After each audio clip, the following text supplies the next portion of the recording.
Desai olhou para os rapazes, com uma expressão séria no rosto. Ele anotou que, como eles haviam dito antes, eles precisam saber em que fábrica foi fabricada essa placa e descobrir onde foi distribuído. Romantica arqueou as sobrancelhas para o personagem principal. Ela perguntou ao protagonista que realmente achou que estranhos poderiam ver registros tão importantes. Cran estendeu os braços sobre a mesa e deitou a cabeça. Ele disse que a Romantica estava certa. Afinal, eles também eram estrangeiros. Ela virou o olhar para o protagonista, sua boca levemente aberta. A espadachim mágica perguntou ao protagonista se ele tivesse alguma ideia. O protagonista pegou o prato. Ao pegá-lo, notou que só porque não mostram, não significa que não significa que eles não possam vê-lo. Pran olhou para o protagonista, confuso. O desejo ergueu o prato, cobrindo metade do rosto. O desejo anotou: não é preciso sempre seguir métodos gentis. O céu estrelado cobria a cidade. Fábrica de placas de armazenamento de mana. Passos rápidos se aproximam do prédio. O personagem principal e Pran se aproximaram do prédio, cobrindo os rostos e vestindo túnicas negras. Os caras entraram, correndo o mais rápido possível. Pran segurava a tablet nas mãos. Olhando surpreso, Pran perguntou a Desire o porquê. Ao invés da espadachim mágica e a jovem dama, ele decidiu levá-lo nesta missão. O protagonista disse ao espadachim: foi tudo porque eles eram um ótimo casal. Pran perguntou ao protagonista o que significa um grande casal. O personagem principal disse que Pran é um espadachim. E ele é um mago. E essa é uma excelente combinação para lutar. Inimigos, Pran disse agora. Aqui entendeu o que o personagem principal falou. O protagonista estreitou os olhos, olhando para o tablet, perplexo. Desire não entendia o que Pran estava pensando. Os caras se aproximaram da entrada, sob o qual havia uma placa indicando armazém de documentos. O desejo indicou ao espadachim que estava ali, ao qual o espadachim disse que começaria dali. Os rapazes examinaram as prateleiras com livros empoeirados. Desire perguntou ao espadachim se havia achado algo. O espadachim pegou um arquivo preto, mostrando ao protagonista. O personagem principal abriu o arquivo. Vendo anotações no prato, ele disse que precisariam se separar. E aqui estamos, alguns dias depois. O personagem principal estava sentado numa deitado cadeira, em uma túnica branca, exausto. Um idoso com a linha do cabelo recuada apareceu diante do protagonista, indicando o com os dedos. O velho disse ao desejante: ainda havia muitos papéis pela frente e que ele descansaria após a morte, enviando-o para trabalhar, colhendo ervilhas e peças de 88. Diretor do Centro de Pesquisa Mágica. Acheio sorriu maluco ao olhar para o personagem principal. O personagem principal observou: este é o dono do prato com um número de série 3 bytes. Por quê? T4, um cientista louco que nunca sai do laboratório. O personagem principal observou sua aproximação ao cientista. Desejo lembrou-se de ter se ajoelhado diante de Iquinus. Aqueios perguntou a Desire que ele queria ser seu assistente. Marco sorriu amplamente, olhando para o protagonista com um olhar louco. Igneus perguntou ao protagonista se ele se interessava por escrever artigos científicos. O personagem principal notou que foi contratado como assistente. O personagem principal desenvolveu olheiras de exaustão. Ele disse que iria ao banheiro, acreditando que não era um laboratório, mas um inferno de vida. O protagonista olhou cautelosamente para trás.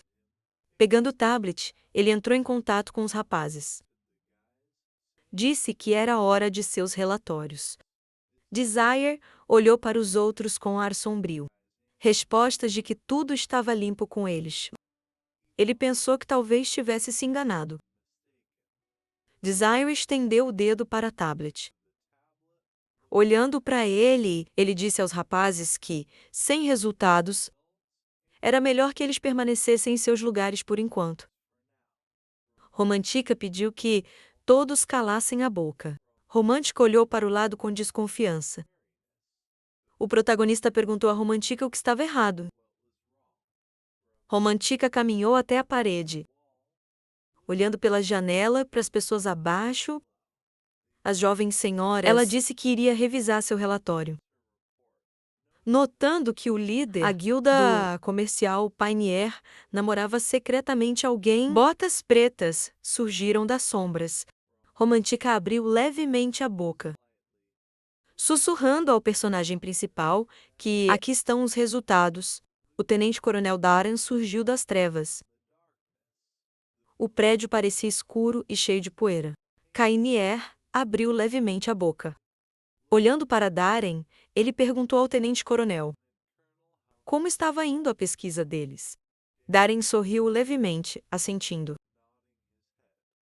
Darren contou a Pinier. A cidade da Flor do Deserto tinha pouco tempo restante antes de serem concluídos. Por acidente, o laboratório foi destruído. Pinier e o coronel e o tenente ficaram em frente um ao outro. Darren informou o líder da guilda. Eles já estão preparando um novo, mas precisam de alguns ingredientes para isso. O mestre da guilda disse que não era problema, mas ele queria que eles se apressassem. Um pouco romântico, espiou cuidadosamente a conversa deles. O líder da guilda se escondeu atrás da parede. Notou que a filha dele não tinha muito tempo restante. O coronel caminhou atrás do líder da guilda. Risando levemente, ele observou que não há necessidade de se apressar tanto. E ele não é o único quem aguarda a conclusão da pesquisa. O tenente-coronel disse a Pioneer. A teoria estava pronta. O que restava era implementá-lo. Darren disse a Pioneer que não precisava se preocupar. Apenas fornecer todos os ingredientes certos. E eles poderiam cumprir o prazo. Pioneer abaixou o olhar, triste. De acordo com Darren, Pioneer pegou a bolsa oferecida pelo tenente-coronel. Ele disse que contava com ele. Era uma noite escura na cidade. Romântica colocou as mãos no tablet.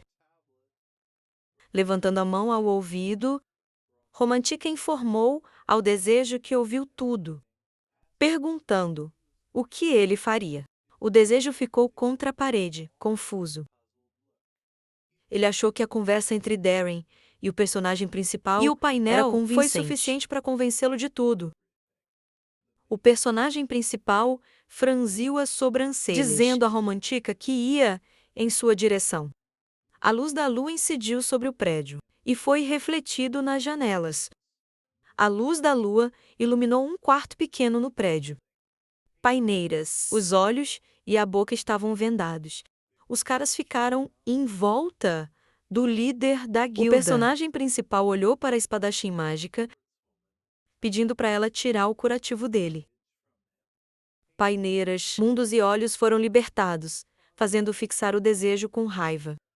O líder da guilda abriu a boca largamente, aproximando-se levemente do personagem principal. Ele perguntou aos rapazes o que precisavam e por que estavam fazendo isso com ele. O líder da guilda ficou um pouco adormecido depois que o protagonista disse gritar isso não o ajudaria. O Desejo queimou Pioneer com seu olhar malicioso. Ele disse que já haviam lançado um feitiço de isolamento acústico. O líder da guilda encolheu os dentes, olhando desagradado para o sequestrador. Pioneer perguntou quem os enviou, notando que você pagaria muito mais do que o que eles ofereciam, prometido se o libertassem. O protagonista olhou para Pioneer de maneira intimidante, notando que era muito falador para quem estava prestes a morrer. Painier virou a cabeça para trás. Olhando para as idades, ele disse que pagaria 3 ou 4 vezes mais. Os caras observam calmamente o Painier em chamas. O líder da guilda disse que pagaria 5 vezes mais. E isso deve ser suficiente para eles. Com desejo total, Painier se abaixou. O protagonista disse que, infelizmente, o trabalho deles baseia-se principalmente na confiança. E não importa o quanto ele ofereça, eles não concordarão. Desire ergueu os dedos, emitindo energia mágica. Painier implorou para que ele não matasse. O personagem principal começou a congelar o corpo da cabeça dourada.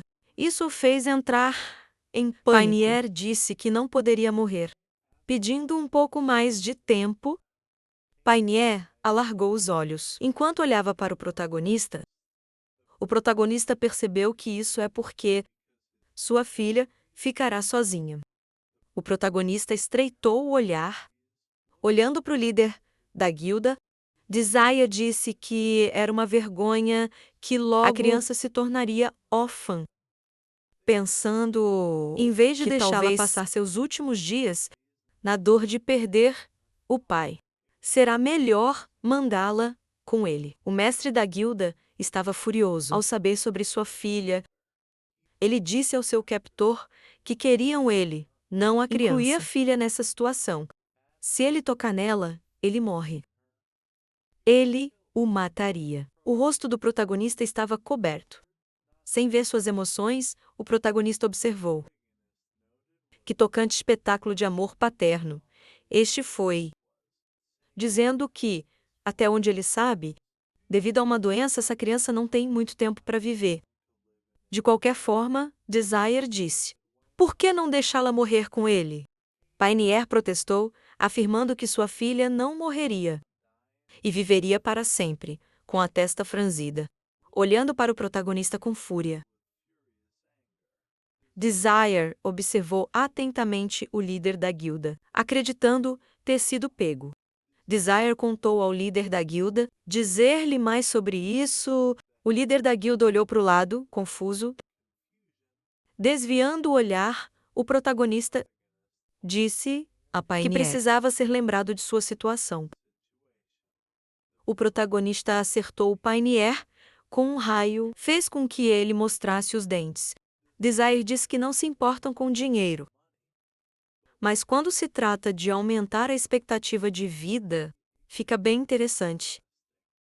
Painier apertou os dentes, olhando para o protagonista com olhos estreitados. Desire informou ao líder da guilda que, agora, ele tem a chance de salvar a vida. A sala estava iluminada pela lua. Desire observou que isso implica várias guildas comerciais, fornecendo os ingredientes para criar um homúnculo. E, em troca, eles prometeram aplicar os princípios desta pesquisa para pessoas como eles, para que eles também possam viver eternamente. Tanner olhou para o personagem principal, com expressão séria. Ele observou que o tenente-coronel Daran, o responsável por gerenciar essas guilhotinas, é ele. Painier olhou para sua perna com medo, lembrando da imagem de Daran e outro homem na escuridão. O líder da guilda disse que, até onde sabia, havia pessoas de alto escalão estão envolvidas nisso. O protagonista cruzou os braços sobre o peito, indagando quem era o responsável por tudo isso. Painier disse que não sabia mais nada. Desire franziu as sobrancelhas, olhando para Painier. Desire informou que com a criação de um novo laboratório. E continuamos lá. Ele perguntou quanto tempo lhes restava antes de concluir a criação do homúnculo. Os homens ficaram ao lado da janela, cobrindo os rostos. O líder da guilda declarou que Deren disse que deveria cumprir o prazo. E todos os ingredientes foram coletados. E a teoria estava pronta. O líder da guilda abaixou a cabeça, dizendo que o homúnculo já deveria estar completo. Em cerca de 3 dias, o protagonista largou os olhos ao ouvir. O sistema informou que ele havia revelado o plano dos apoiadores de Púrios.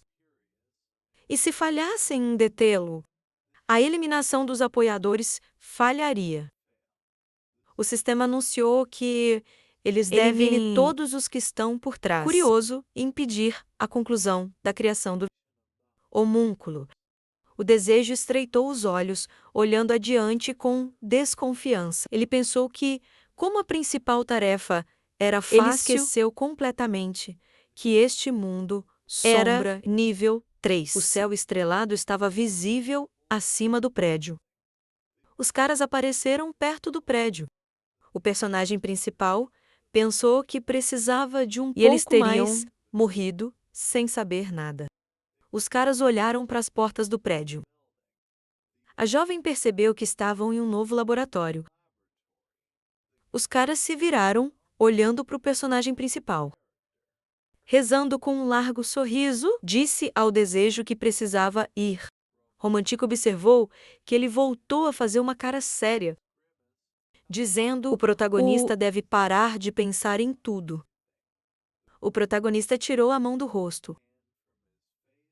Olhando para os companheiros, ele pensou que não devia relaxar e deve permanecer vigilante. Canos cinzas estavam visíveis no teto. Desire considerou falha e morte inaceitáveis. As cápsulas contêm corpos de pessoas mortas. Pran ficou chocada ao ver que tudo era obra do homem. Tubos saíam dos corpos das pessoas. Pran observou que isso é simplesmente terrível.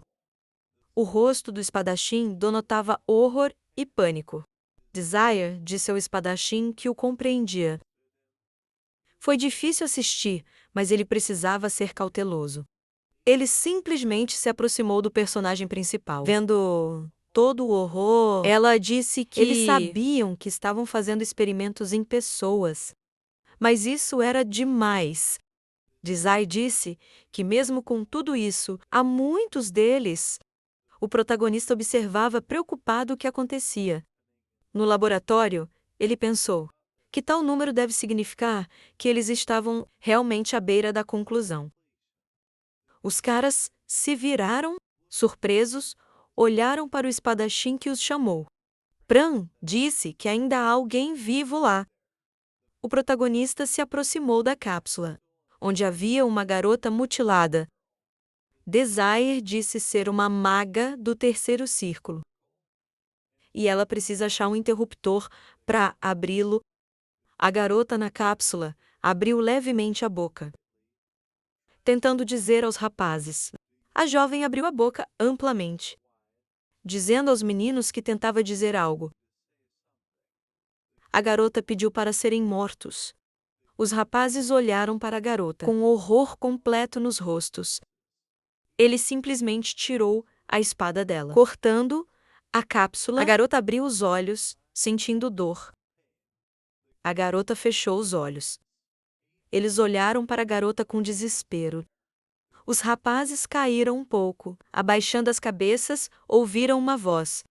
Isso informou a Agis que ela destruiu material valioso para a pesquisa. Os rapazes viram as cabeças, olhando para a escuridão. A garota de cabelo roxo sorriu, caminhando insidiosamente em direção aos rapazes. Ela perguntou aos rapazes como chegaram lá, porque o feitiço protetor desta estrutura não é fácil romper. A garota perguntou aos rapazes se fossem outro grupo de pesquisa ou espiões de outro país. A garota disse: eles pareciam muito jovens para uma missão tão dura. O personagem principal olhou para a garota com desconfiança. Ele perguntou se ela era responsável pelo laboratório. A garota surgiu à luz, revelando-se. Ela pediu a Desire que revelasse sua identidade, perguntando-lhe por que estava fazendo perguntas a ela. A garota exibiu seus olhos insidiosos, sorrindo maliciosamente. Ela disse que deveria ser ela fazer as perguntas. A garota de cabelo curto roxo abaixou levemente a cabeça e olhou para os rapazes. Ela lhes disse parecia que eles não tinham intenção de responder a ela. Nick começou a colocar os luvas. A loira começou a retirar sua espada da bainha. e a de cabelo azul tirou uma espada de rapina e postou-se em posição. A mulher de olhos vermelhos se aproximou do herói e tentou perguntar-lhe sobre esse homem. Mas ele a interrompeu, sem mudar o rosto. Disse que ela acertou. Uma forte aura roxa emanou da mulher. Ele disse que ela era, no mínimo, da 5ª rodada. Uma descarga roxa começou a sair dela. E ela disse que não sabia quem eram. Ela inclinou levemente a cabeça para a frente. Ela disse que os faria contar tudo. Ela acenou com a mão e usou lanças de terra. Começou a brotar do chão. O protagonista ergueu a mão e começou a preparar um feitiço. E disse a todos para se prepararem. Ele apontou a mão para frente, com cara séria, e criou um círculo pronto, usando a explosão de fogo. Fogo saiu de sua mão e começou a destruir tudo em seu caminho. Mas a adversária ergueu o dedo indicador e usou a chuva de lactite. Estacas de pedra começaram a crescer do teto. Desire usou a respiração de Kisdar e os cobriu com um escudo de gelo. De cima, a garota de cabelo roxo ficou um pouco alarmada. E seu olhar tornou-se mais frio. Ela achou que ele era muito fluente em conjurar feitiços de diversos elementos. Ela disse que ele não era ruim. O herói expirou e vapor saiu de sua boca. Ele levantou a mão até o ombro e não desviou o olhar dela. Ela continuou o pensamento e pensou em suas escassas reservas de mana e questionou se ele dependia de sua astúcia. Ela estendeu os braços para os lados e usou raios. Ela disse que então eles começariam a brincar com ele a sério. O chão começou a desmoronar sob seus pés. E ela perguntou: e se ele soubesse de que material eram feitos a maioria dos laboratórios? Ela disparou suas faíscas, mesmo através da tecnologia. Eles foram construídos de concreto e pedra, disse. E não havia ambiente mais ideal para um manipulador de terra. Ela criou uma onda de choque e estendeu os braços, olhando para eles com ar de superioridade. Ela disse que este é o melhor campo de batalha para ela. O protagonista virou-se para o homem de cabelo azul. Enquanto ele tremeu, ela inclinou-se um pouco mais e pediu-lhe para abrir caminho. Ele assentiu com um sorriso e disse-lhe que o compreendia. O inimigo sorriu e encheu o ar de faíscas. Ela perguntou se ele achava que o espadachim poderia alcançá-la. O pequeno espadachim tocou o chão com a mão. Ele sacudiu a espada e atingiu o chão. Ele decolou, atravessando o ar. Ela ficou assustada ao vê-lo e ficou atônita. Ela pensou em quão rápido ele era. Pensou em aumentar a distância.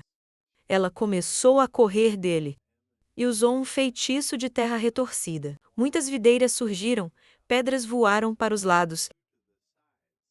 Ele lembrou de como lutou e foi pressionado. Por trás das chicotes mágicas, a silhueta do protagonista ficou parada. Ele se voltou para Pran, quebrando o feitiço, com um sorriso suave e a mão ao lado. Ele perguntou o que ele achava. Se ele pudesse responder algo, ele começou a pular com a espada e disse com satisfação: ele não poderia fazer isso, de jeito nenhum. E perguntou como reagir àquela magia sem direção. Ele disse que era repugnante. Então acrescentou que era o mais vil possível. E ele perguntou o que ele estava fazendo. Ele imaginou um mapa tático desta batalha. Ele disse que ele deveria lembrar bem de torres de terra planos do quarto círculo e acima usar principalmente este feitiço com espadachins confrontado. Ele disse que sua peculiaridade é atacar oponentes, aproximando-se pela frente. Em outras palavras, basta encontrar o ponto cego. Ele sorriu largamente e o olhou. Ele o olhou com preocupação, mas o protagonista disse ele não precisava ter medo e não pensar em sua retaguarda. Apenas olhe. Pran franziu a testa e garantiu que o cobririam na batalha atual. o pequeno espadachim corre a alta velocidade. Contra o oponente, ele pediu para quebrá-lo com um golpe. A mulher começou a rir descontroladamente, não colocando o oponente com a espada em nada. E disse-lhe que era inútil. O homem de cabelo azul quebrou de repente, e ela disse que o despedaçariam. Então ela se surpreendeu. Ele começou a quebrar ainda mais ativamente, e estendendo os braços, ele encheu o rapiere de mana. Ele lembrou das correntes de mana e as palavras de seu mentor de que estava indo bem. Pran lutou para manter a aura na sua espada. Ele começou a suar e continuou falando. E instruiu-o a descobrir a força da espada. Então colocou sua aura. Nele, ele cruzou os braços, observando, e disse que ainda tem dificuldades. Mas o pequeno carregou seu rapiere com aura. E desferiu um golpe. Ele lembrou novamente do homem com cicatrizes no rosto. E disse-lhe que a espada dele seria preenchida com até o limite. O garoto exalou, concentrando-se bem. Ele acelerou mais rápido, e uma luz azul brilhante começou a sair do rapiar dele. Na forma de uma lança, ele lembrou das palavras do mentor, que sua espada se transformaria em uma lança que poderia atravessar tudo em seu caminho. O rival do rapaz assustou-se e recuou. Perguntando o que era, algo voou pelos canos de cima. Com velocidade de raio, ela tenta ansiosamente vê-lo. E ele diz que ela queria apanhá-los. Uma mulher de cabelos brancos saltou sobre o mago de terra. E ele continuou, dizendo que com suas habilidades, impossível. Ela percebeu a ameaça voando do alto e conseguiu erguer uma barreira do chão. E ele sentiu um forte golpe. A mulher de cabelo roxo ficou assustada e, pensando o que fazer, ela pensou em quem eram esses homens. Ela pensou em como eles poderiam ser tão fortes. Ela pensou em se abrigar e lançou um feitiço de alto nível. Ela bateu no chão e criou uma janela de terra. 2 pilares de pedra surgiram do chão. Ela se fechou no cubo e tentou recuperar o fôlego. Então, a parede começou a se encher de densidade, o que a surpreendeu muito. Ela pediu que eles parassem, com medo e cobrindo-se com as mãos, romântico à parte, aimando seu rifle de assalto e coletando mana. Ela perguntou, ela realmente pensou que isso pudesse ganhar tempo. Ela se irritou ao lembrar de Kraken, falando sobre como ela perdoaria. Mas ela tem memórias ruins desse feitiço. A parede de seu cubo protetor despedaçou-se. E ela tentou se esconder dele. A de olhos vermelhos disse que o eliminaria. Ele pulou imediatamente para fechar a distância. E ia atacar. O inimigo a viu e ia reagir. Ela começou a preparar um feitiço e, rapidamente, colocou a mão na frente, com um círculo mágico e amaldiçoado. Então o círculo dela se dissipou e ela ficou horrorizada. Desire ao vê-lo, analisou e sua mão cobriu-se de relâmpago vermelho. E ela pensou que ele analisara seu feitiço. Ela ficou furiosa, franzindo as sobrancelhas, achando que esses pequenos frisos, mas no mesmo instante, a loira a acertou com um soco no rosto. E ela ia perguntar quem eram eles, enquanto ela caía, perdendo a consciência. Ela conseguiu concluir o pensamento e acrescentar as palavras. Assim, a pergunta. Havia muitos frascos quebrados no laboratório. Uma mulher de cabelo roxo deitava com a cabeça para trás e gemendo baixinho. A equipe do protagonista ficou acima dela, observando-a, enquanto a mulher de cabelo branco estendia as mãos. Kran abaixou a cabeça e franziu o sem. E o retornado o olhou. Ele perguntou: tudo o que acontece neste mundo sombra. De fato, aconteceu, e ele permaneceu significativamente silencioso em resposta. Ele imediatamente acariciou a cabeça do homem de cabelo azul, Com um sorriso, ele disse a ele: talvez isso tenha acontecido no mundo real. Mas eles não permitiram que isso acontecesse aqui. E ele concordou em silêncio, abaixando a cabeça. Ele apenas virou a cabeça para o lado. E disse ao protagonista: era hora de saírem daqui, porque o resto viria correndo logo. E ele concordou com isso. A mulher, no chão. Ela está lentamente usando o sangue do nariz. E ele acrescentou, dizendo que antes precisam destruir tudo aqui. Começou a subir fumaça acima do laboratório. No meio da cidade, há uma janela com grades. 2 indivíduos conversavam. Um disse ao outro para parar de ser teimoso. O herói sentou-se ao lado da mulher derrotada. Eles sentaram em cadeiras e ela estava amarrada. Ele disse, ela já percebera que a magia não ajudaria a escapar. Fugiu, fez uma cara séria e disse que tinha muitas perguntas. E se ela quisesse viver, era melhor respondê-los. Ela sorriu levemente e perguntou: e se ela não fizesse? Ele sentou com as mãos cruzadas no colo. Enquanto ela continuava falando, perguntou-lhe se ele ia fingir ser um torturador.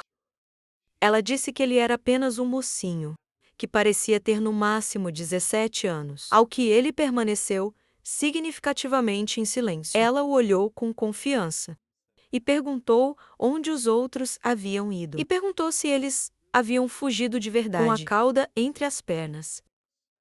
Ele a olhou com piedade, e ela continuou falando e disse-lhe que havia tocado em poderes. Ele não deveria ter tocado e que ele cometera um grande erro. E ele permaneceu significativamente em silêncio. Ele começou a se levantar da cadeira e disse que a compreendia, mas também disse que, aparentemente, ela não compreendeu algo. Ela ficou assustada ao ver isso e não desviou o olhar dele. Ele a citou, dizendo que faria de torturador. E disse que já havia passado por essa situação. Centenas de vezes, ele foi à janela e disse isso. Se falarmos de seus companheiros, eles não escaparam, mas pediu que eles esperassem em outro lugar. Ele a olhou com vazio no rosto. E disse, ele não queria mostrar-lhes um espetáculo assim. Ela o olhou com medo e congelou. Ele a olhou e ela tremeu de medo.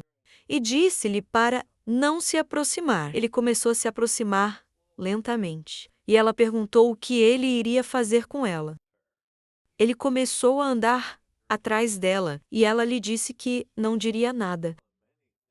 E perguntou-lhe se imaginou que o faria desembaraçar sua língua. Ele colocou a mão nas costas dela e mandou que ela ficasse calada. Ele a olhou sério e disse a ela que ele havia nessa situação centenas de vezes e perguntou se ela esquecera disso. Ele começou a pouco estrelas de sua mão e disse que no começo todos se comportaram como ela. Ele disparou uma forte descarga em seu costado. E ela gritou de dor, seus olhos